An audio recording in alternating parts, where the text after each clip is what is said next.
Hello, my name is Naomi Richardson, and welcome to another episode of the Power Chat series, Building Avenues for the Youth. Today, I'll be having a one-on-one conversation with Dion Weathers about the importance of creating meaningful paths for our youth. How are you today? Hi, good afternoon. How are you? I'm great. So, if you wouldn't mind introducing yourself, you can talk about your organization, and then we can move on with the questions. Okay, sure. Hi, my name is Deanne Weathers. Um, I am the founder of Carly Woods Foundation. Um, the foundation was created in honor of my daughter, Carlissa Taylor. She was a all-star basketball player and she played for Ecorse High School. And unfortunately, in February, on the 26th of 2021, she was fatally murdered. By some senseless gun violence. And so, in that respect, when that happened, I decided to try to figure out a way to deal with the grief and the trauma that I was experiencing from her loss, and to create something that will be remembered of her, and then what she lived by every day, which was basketball. Just that simple. Um, Something that she loved, something that she was dedicated to. And so when I created the Carly Way Foundation, our whole plans are to be able to help other young youth, with some college fees, funding, books, um, living arrangements, just anything that will help them uh, to transition into going to college a lot easier. So right now we are a brand, just new and getting it all put together. Her website should be up and live in the next couple weeks. I'm looking forward to that. So that we can start with our donations. We also, prior to doing the donations, our website, I did a lot of pop-up shops where we will this little nice T-shirt that was actually given to me by one of the high school basketball teams. So what we do is, I figure we start with T-shirts, pop up around the local neighborhood in Detroit, just showing, just kind of sharing her story, along with purchasing of T-shirts, hats, or anything that we can to help towards the foundation. I ran across quite a few people that really knew Carlos and it was really, really devastated as well. So, it just really make it a lot easier for me to kind of push this whole thing with helping other youths to continue their dreams of playing basketball. A lot of times the girls are not acknowledged like the boys are. So it's not just for the girls, but that's my focus and just trying to get them to be um, not the knowledge of the girls playing ball, how hard they play, and how dedicated they are to the team as well, and also to the game. Well, I really appreciate you for being here, and so let's get started. The first question: when creating an organization based on the development of youth, how do you define the key to youth development? For me, the key to my development is it all started with my daughter. I mean, as a mother, you're going to be dedicated to whatever your child's goals are and what they're looking forward to do in their future.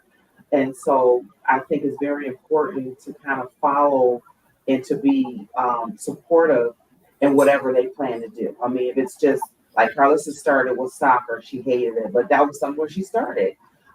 She started playing different sports until she found the perfect sport for her. So I think as a mother, being supportive to your youth is very important to just be there and to just help them continue on their goals and to just push it. Don't stop what you're doing, to be successful in whatever you want to do, and just stick right there with them and just push them to do hard and just work harder. That's great. I definitely believe that the number one thing for key development is support from parents. I think that's the most important thing, especially for growth. The youth are our next generation, and I think they're really important to our future. How do you place young people in your organization at the heart of decision making? Well, again, I just think that when you're making a decision, they have to be honest with themselves first of all. Just be honest about your path and where your plans are and where you want to go. Like for instance, for a good example is that when Carlissa was before her death during the pandemic time, there was a lot of colleges that wanted to recruit her. And so, as her mother, I wanted to make sure I lined up all the schools and what was important. She didn't want to travel past I guess, 2 hours away from the school, I mean, from home. So she would tell me all the time, Ma, I got this. So I'm like, well, do you want me to help you with your interviews? No, I got this. So I knew where her path was going. She was so dedicated. She was able to handle the responsibility on her own. And so I just thought, as her mother, just sitting back in the background, just making sure that she took care of the right path and to handle what she wanted to do um, the right way. And so, that being said, I just really believe that um, when you have dedication, it doesn't matter what stands in your way. The pandemic was in her way. She felt like the pandemic was destroying everything. She couldn't go to the gym. She couldn't play games when she wanted to play games. There was no contact with anybody. And so her whole thing was to stay focused on with the colleges and stay connected and do Zoom calls and just be able to handle those calls and answer those questions. She prepared herself. And I just think most youth need to prepare themselves. You got a lot of stuff going on in this world right now that you guys have to really deal with, when it comes to just walking out your door to crime. Just for instance, for her wanting to get something to eat, and someone just wants to randomly start shooting. Um, you just have to be careful, and that's what I look at when I think about a lot of our youth right now. It's different when I was growing up. It was a lot safer. Right now, they have a lot more faiths and challenges than what I had to deal with. All we had to do was go to school. We didn't worry about the fashion of things, clothes, shoes. We didn't worry about that. It wasn't our main focus. Our main focus was like hoping we can get a warm bed to sleep in and a nice hot meal to eat. Now these kids are a lot more spoiled, as I would say, because things are kind of handed down to them instead of them working hard for it. So I always instill that in Carlissa to just kind of be independent for yourself, and just work hard towards whatever goal you have. Yeah, I definitely think that, um, kids being independent is it's a really interesting, the youth being independent. I think it's a great thing. And I'm always trying my best to continue down that path of being independent in most of everything that I do. It's challenging. Yeah. So what are some of the challenges you feel as though marginalized youth face, and how do you address them? Can you repeat that question? How do you what are some of the challenges marginalized youth face, and how do you address it? So some of the challenges that I noticed that some of the youth were facing, is Yes. that basically what you're asking? Oh God. Um, and I'm gonna tell you right now, from what I'm seeing as a mother on the outside looking in, I've learned a lot from Carlissa after this thing happened with her, and some of the friends that I've met, most of her friends, and the kind of things that they're going through right now. And a lot of them are fighting with their sexuality. Um, I saw that in my own daughter, not being comfortable within herself or who she was versus what other people would think of her. At one time, when Carlissa was young, she was so nervous about who she was. So she picked up this thing of pulling out her hair in the front of her face, in front of her forehead. And I didn't understand that. It worried me to the point I'm like, why is she doing that? Took her to the doctor. I thought maybe she was just having a lot of behavior issues. And it was because of who she was. She wasn't sure if I was be acceptance to who she wanted to be and who she was in her own skin. So when she started feeling comfortable and was able to express that, Mom, I'm gay, that was fine with me. I was happy because I could see the difference in how she was carrying herself. She was smiling more every day. She wasn't so sad all the time. Her friends that she was with, they were loving. They were in a good place. And I saw that even on the basketball court. She was struggling with so many things when it comes to who she wanted to be and how she felt and how people will take her or accept her. I had to be the one to accept her first before she can get out to the world and care about what anybody else thought. So my main thing was what I would tell her is, Carlissa, be nice, treat people how you want to be treated, and it will come back to you in the same way. Don't worry about what other people think. Do what's best for you. And so she became so much better. I mean, when I tell you, even her personality going to work, she had goals, how she was on the basketball court, how she interacted with her friends. And that's a hard thing I've noticed with a lot of the youth now. You got a lot of stuff on TV, you got a lot of things in the world that they have to kind of be competing with. You got social media now. Everybody wants to be a star. Everybody wants to be that beauty, have that best body and, the best booty. And, I've been seeing a lot of that lately. And it's just like, again, when we were growing up, that wasn't our factor. We didn't care about that. But that's such our interaction, I should say, when I see all of the new things that's coming out for our youth to deal with. It's rough for them. Like, Yeah. wherever happened, and if they don't feel the love, you gotta have the love. You gotta interact with your family. You gotta interact with your friends. They have to always want to feel accepted in that, and that caused a problem. That causes problems. So that was one of the things that I saw personally for Carlissa was her struggle of who she was and how other people would accept her and her sexuality. Yeah, I think it's really important to touch base about sexuality and the youth because it is really hard.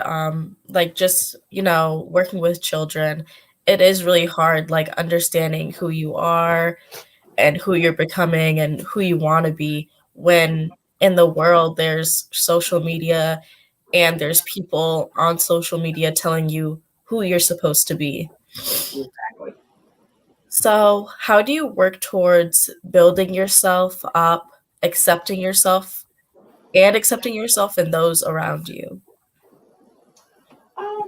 Well, again, I try to stay as positive as I can. I started this thing where every day in the morning that I would pray before I even start my day.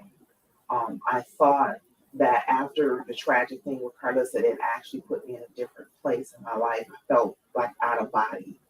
I felt like everything around me wasn't real because it's a void. She's my child. I never expected anything like that to happen to her. So um, I will wake up in the morning. Um, I'll do a little meditation. Um, I pray, and I start my day with thinking positive, thinking that today is going to be a good day, so that I can start working. I work from home, so I wanted to make sure I start off in that good positive mindset that I'm going to hit my goals at work. I'm going to be able to think straight because sometimes my mindset is off, like my focus is off, because I may be thinking about Carlos or her that day, or thinking about things that's missing, or thinking about things that I'm doing, thinking about things that she's missing, far as her favorite food, or her getting up just going to work because she worked at Taco Bell. There's different parts of our life where things are important to just deal with day by day. And Yes. so I try to stay focused on the positive. I try to stay focused on what God has in store for me. And that's why I came up with this foundation to just focus on that. It gives me a better, it keeps me out of that depression, out of that mode, that sad mode set. that I have been in for the last couple of years. And so, um, with that being said, if I focus on just thinking about the goodness of what's going to come out of it, then I can go on day by day. I can go on thinking that if I'm able to put a smile on somebody else's face or help someone deal with the tragic loss that they had or giving them a little bit of experience of how I felt. I wrote things down. I jot notes down. I wrote about how the person how great of a person Carlissa was, what all the good things she did. And so, and I was just told that myself, write stuff down. Um, share it with yourself. Just write it out loud or talk or say her name out loud. Um, just so that you could understand that it's rough, but we have to keep moving. And I And tell myself every day, keep moving. Deanna, keep moving. Don't stop. Don't stop. Keep moving. I have a 31-year-old that still needs me. Keep moving. Um, you know, and I get sometimes the mindset like, why should I? Why should I have to move? Carlos is not doing anything, or um, I can't even watch the news as much as I used to, or because I don't want to hear about someone losing a child. It's so sad. So I just try to, meditate. I try to stay focused on my goals for that day. I try to eat well. I try to exercise a little bit. I try to do a little stretching, and just so that I can clear my mind and relax, so my anxiety is not so high that day. yeah. Yeah. So basically, it's been it's been kind of tough for me, but I appreciate the power of the girlhood. I was introduced by Carlissa to you guys, and I believe that everything happens in divine order. And I know you guys came in my life for a reason. I think Carlissa put you guys there to help me deal with this a lot better.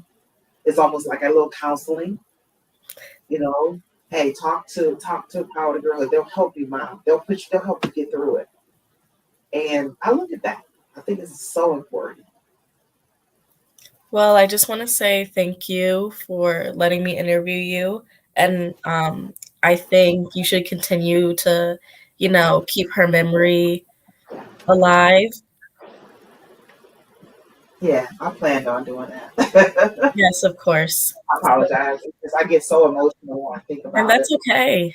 And that's okay. Um, if you'd like, you can say if you have social media, or if you would like to say the website for the Carly Way Foundation. Okay, yeah.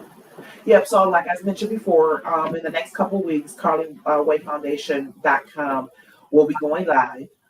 We'll have information about certain events we're going to be doing, because right now I want to start working on doing some basketball tournaments in her honor as well. She played ball at Height Gym, so I want to start reaching out to some of her ball players and a lot of her friends. They want to put together some type of tournaments. We'll be doing some more pop-up shops on her website. You'll be able to see all the different interesting things that I want to do. Also, you'll be able to do donations there. You'll also be able to apply for her application for her scholarship. I'm going to be reaching out to a lot of high schools in the neighborhood to let them know about the foundation, because I would love to be able to put a couple dollars in some of these high schools, some of the seniors that's ready to go to school, in their pockets, just to put a smile on their face and know that somebody's going to help them and be behind them 100%.